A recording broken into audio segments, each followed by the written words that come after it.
എന്ത് വില കൊടുത്തിട്ടും പിണറായി വിജയനെ തോൽപ്പിക്കണം, BJP ജയിപ്പിക്കുകയും വേണം. സജീവൻ അന്തിക്കാട് എന്ന സിനിമ ഡയറക്ടർ പറഞ്ഞ കാര്യമാണ്. സജീവൻ അന്തിക്കാടിനെ നിങ്ങൾക്ക് അധികം അറിയില്ലായിരിക്കും. അദ്ദേഹമാണ് ടൊവിനോ തോമസിനെ മലയാള സിനിമയ്ക്ക് ഇൻട്രൊഡ്യൂസ് ചെയ്തത്. അദ്ദേഹം ഇന്നലെ ഇട്ടൊരു പോസ്റ്റ് ഉണ്ട്, അത് ഞാനൊന്ന് വായിക്കാം. 10 വർഷം ഭരിച്ച ഈ ഗവൺമെന്റ് എത്രയും വേഗം സ്റ്റാൻഡ് വിട്ടു പോകണം എന്ന് മുമ്പ് നടന്ന 3 ടൈപ്പ് ഇലക്ഷനുകളുടെയും ജനങ്ങൾ പറഞ്ഞു കഴിഞ്ഞു. എന്നിട്ടും ചില സാംസ്കാരിക പ്രവർത്തകർ പറയുന്നത് BJPയെ മാത്രം തോൽപ്പിക്കണം എന്നാണ്. ഇത് UP ആണല്ലോ, ഇത് രാജസ്ഥാൻ ആണല്ലോ, ഇത് മധ്യപ്രദേശ് ആണല്ലോ BJPയെ മാത്രം തോൽപ്പിക്കാൻ. എന്റെ സുഹൃത്തുക്കളെ, ഇവിടെ തോൽപ്പിക്കേണ്ട CPM-നെയാണ്. ഒരു ഏകാധിപതിയെ പോലെ നാട്ടുകാരെ പേടിപ്പിച്ച് ഭരിക്കുന്ന ബഹുമാന്യനായ മുഖ്യമന്ത്രി പിണറായി വിജയനെയാണ് നമ്മൾ തോൽപ്പിക്കേണ്ടത്.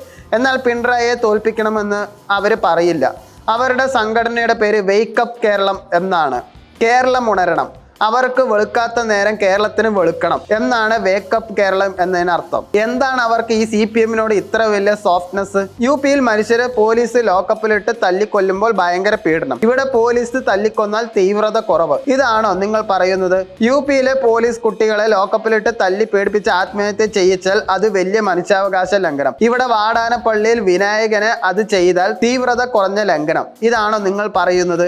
UP-യിൽ പ്രതികളെ അറസ്റ്റ് ചെയ്യാതെ എൻകൗണ്ടർ ചെയ്താൽ മനുഷ്യാവകാശ ലംഘനം, ഇവിടെ നിലമ്പൂർ കാട്ടിൽ അത് ചെയ്താൽ തീവ്രത കുറഞ്ഞ ലംഘനം. പാർട്ടി വിട്ടു എന്ന കാരണത്താൽ TP ചന്ദ്രശേഖരൻ എന്ന പഴയ സഖാവിനെ പച്ചയ്ക്ക് 51 വെട്ട് വെട്ടിക്കൊന്നത് UP-യിൽ അല്ല. രക്തസാക്ഷികളുടെ പേരിൽ ഫണ്ട് പിരിച്ച് വെട്ടിച്ച് തിന്നത്, എന്നിട്ട് ആ കള്ളനെ പിടിച്ച് സ്ഥാനാർത്ഥിയാക്കി നിർത്തിയത്, ഇതൊന്നും UP-യിലല്ല. ഫസൽ എന്ന പഴയ സഖാവിനെ തല്ലിക്കൊന്ന് അദ്ദേഹത്തിന്റെ ചോര പുരണ്ട ഷർട്ട് എടുത്ത് RSS-കാരന്റെ വീട്ടിൽ കുമ്മറത്ത് കൊണ്ടിട്ട് വർഗീയ കലാപം ഉണ്ടാക്കാൻ വേണ്ടി ശ്രമിച്ചത് CPM-കാർ തന്നെയാണ്. അത് കേരളത്തിലാണ്, അത് UP-യിലല്ല. നിങ്ങൾ ആരെയാണ് പേടിക്കുന്നത്? അതോ നിങ്ങൾ ഒളിച്ച് കളിക്കുകയാണോ?